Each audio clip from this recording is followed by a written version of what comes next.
Kwe kwe, makanak dodam, gizigete mandro kwe indigenous and dal shoganashi knows when Lynn Gehl.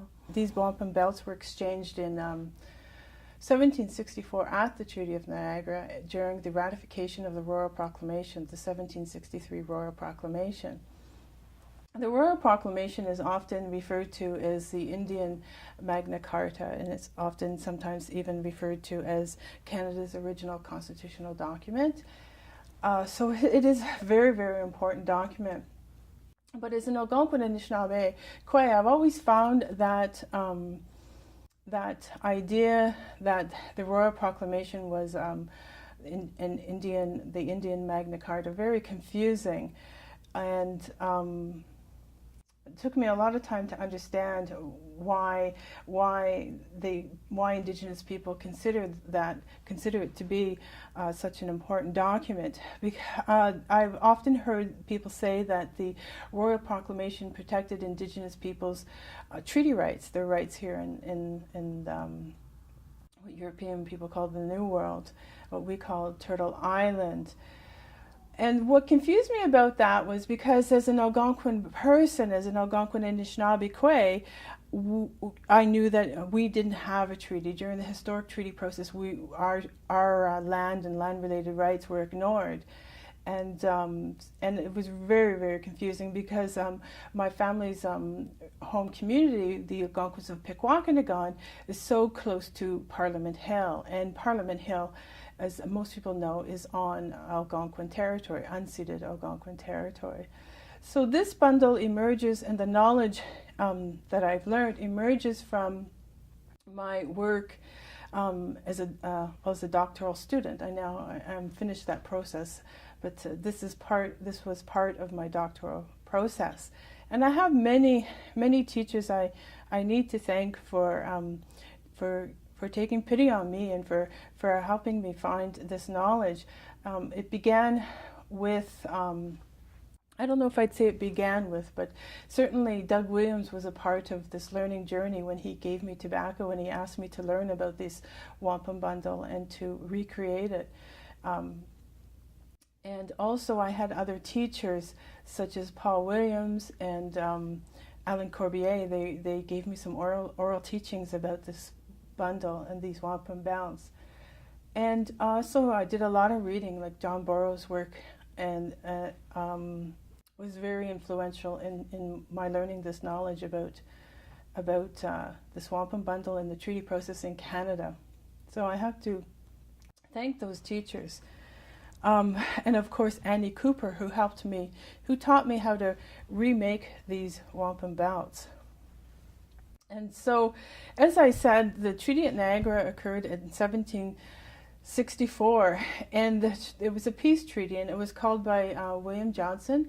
He was in quite a predicament. He had to resolve a lot of interests. He had to resolve the land interests of the French, of course the British, as well as the 13 colonies. They were moving into Indian territory over the Appalachian Mountains, and he also had to settle the matter of Pontiac's rebellion. Pontiac was very angry because people were moving into Indian territory, and also because the French ceded land to the British that didn't belong to them. So Pontiac apparently was burning British forts. So Sir William Johnson had to deal with all those land interests and all those peoples.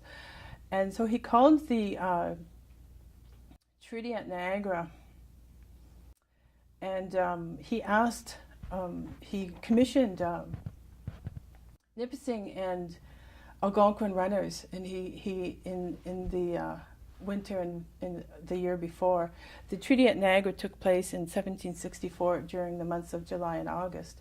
And during the winter before, he had commissioned Algonquin and Nipissing, they're both Anishinaabe people, he commissioned them to take the Royal Proclamation and take it to around to various Indigenous nations, and to bring them white strings of wampum, which are invitation wampum, and it's an indication of peace.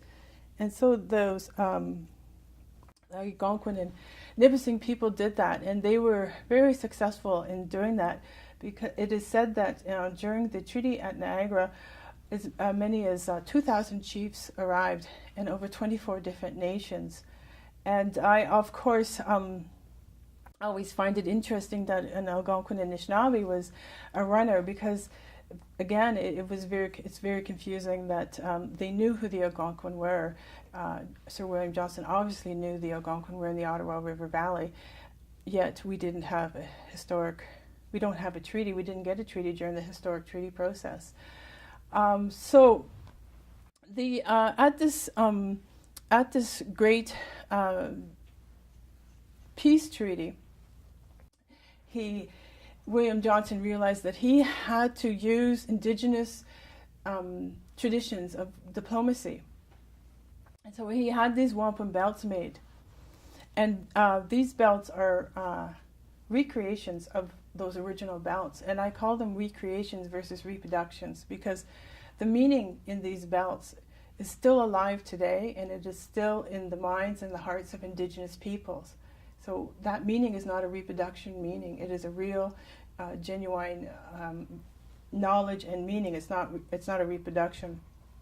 And if I were to call these reproduction, it would be somewhat equivalent to putting the knowledge merely in an artifact. But the knowledge is also living. It's more than an artifact. It's living. So I prefer to call these new additions. And these wampum belts are really special because they represent traditional symbolic literacy that Indigenous people used. A lot of people think that Indigenous people didn't have a symbolic literacy tradition, but in fact we did. We also had an oral literacy tradition, and that was the core of our our literacy tradition. And these symbols and these devices that we had, such as birch bark scrolls and wampum belts and petroglyphs and pictographs, they were more on the margins, and at the core was the oral tradition.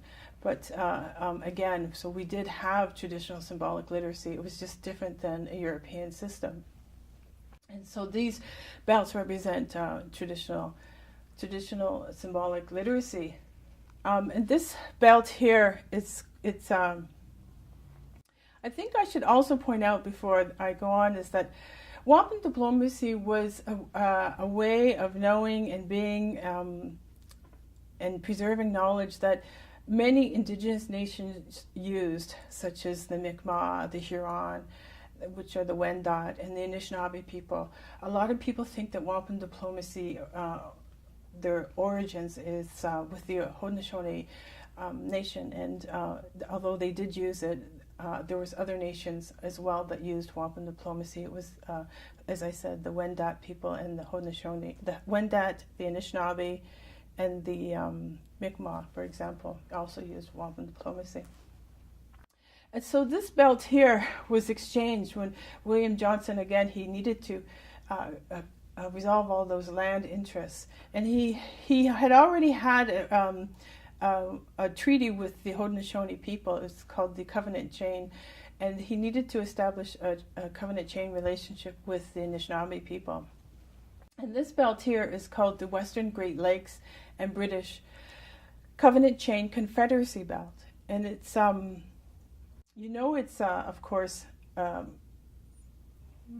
after contact, because the date is in 1764. The date was, prior to European people arriving. We had our own system of dating. But the symbols in this belt, the way this belt, what this belt represents is really significant. And what it represents is the British people and the Anishinaabe people coming together and joining hands and linking together like a chain. So it's called the Covenant Chain.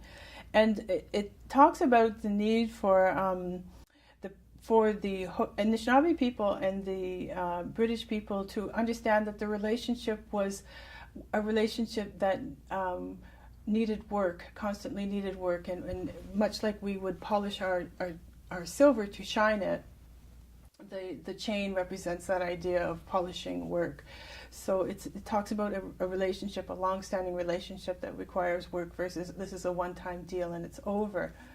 And that's the significance of the chains. And this belt, again, the reason why we have the British and the Anishinaabe people is because the Haudenosaunee people already had a covenant chain relationship with them. So this is again, it's the Western Great Lakes and British covenant chain Confederacy belt. And heart knowledge is very, very significant to Anishinaabe people. And you would see often, you see this symbol of a heart encoded in the wampum belts. So heart knowledge, emotional knowledge, spiritual knowledge is valued just as intellectual conscious knowledge is. And again, it was encoded right into our belts and our ceremonies, our symbolic literacy. This belt has 24 nations that were at the Treaty of Niagara, that were present and were there when the Royal Proclamation was ratified. And so it said there's 24 nations. So there was the Haudenosaunee people were there, the Anishinaabe people were there, the Wendat people were there, the Mi'kmaq, the Fox, of course, the Algonquin, Nipissing, Mississauga, Ojibwa, Odawa, Menominee people were there, the Cree, it said the Cree people were there, 24 nations in total. And this belt, what this belt represents is the gifts that the British promised they would give to the Anishinaabe people for the peace treaty that they were that they were ratifying. And so the ship represents those gifts and that were coming to the Anishinaabe people. And this here represents the land of the New World. And so the way it works is that within each hand of these nations, these 24 nations, and again, actually the Haudenosaunee people are here on this belt, was a cord or a rope. And it said that if the British ever forgot to bring us our gifts, we were to tug on that rope. And this man here is standing on the land to represent the New World. And so if the British were to forget their sharing of their gifts, we were to tug on that rope and bring them back to us to ask for our gifts. So that is these two belts that Sir William Johnson gave to the Anishinaabe people, and there was an actual carrier designated. And then this belt here is called the Row Wampum Belt. And the Anishinaabe people gave William Johnson this belt. And this belt really codifies the relationship, as Indigenous people understand it, of the relationship between European people and Indigenous people. And it's called the Row Wampum Belt. And on these two rows of purple, one represents the European people, and the other row represents the Indigenous people. And between these two rows is 3 beads of wampum. And these 3 beads represent how the relationship would be mediated through peace, friendship, and respect. So that was the core of the relationship and how it would be mediated. And this belt talks about the fact that as Indigenous people traveled down the river in their vessel, they would have their own laws and their own language and their own culture and their own traditions. And as European people traveled down that same river, they would have their own laws and their own culture and their own language and their own tradition and their own way of life. So they would travel down the same river, not interfering with one another. So it's often referred to as the non-interference philosophy. But in actual fact, that's an essentialist perspective. It means when we do talk with one another and we do engage and we do have a relationship, we do it through those three principles of peace, friendship, and respect. So this is called the Row Wampum Belt, and the Anishinaabe people gave this to Sir William Johnson to represent their understanding of the nature of the peace treaty relationship that went on. So while these 2 belts was given to the Anishinaabe people and they had a caretaker, they were they were first they stayed in Michilimackinac, the island there, and then eventually they moved to Drummond Island, and then eventually they moved to Manitoulin Island, and that's the last place that it is said that they were seen. It's not quite sure where the belts are. We're not quite sure if the belts are possibly buried with the last owner, or maybe a museum has them somewhere, or possibly they were they burnt in a fire. So we're not quite sure where the original belts are. The original belts were made from wampum beads, which is, wampum comes from shell, quahog and whelk shell. Here's a quahog shell. And the indigenous people made beads out of these beautiful shells, and they used those beads to for wampum diplomacy reasons. And I have some real wampum beads here. But these belts are made from simulated wampum from the Czech Republic.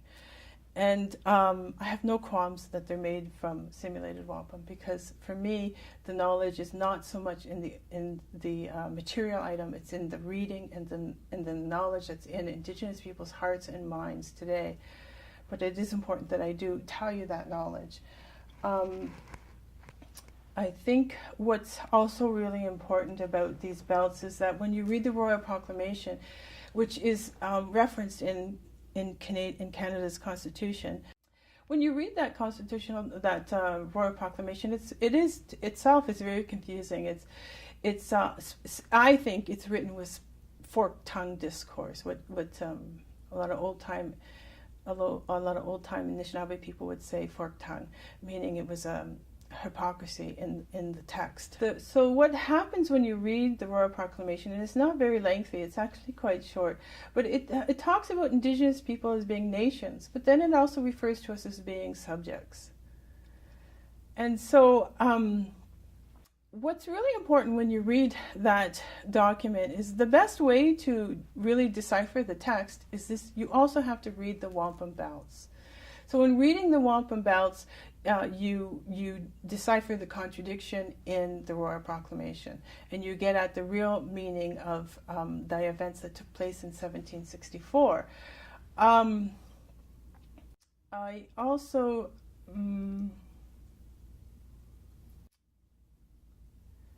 think what's really important, if it isn't the case that the Royal Proclamation is the Magna Carta, and if it is Canada's founding constitutional document, then these Wampum Belts are also Canada's founding constitutional documents.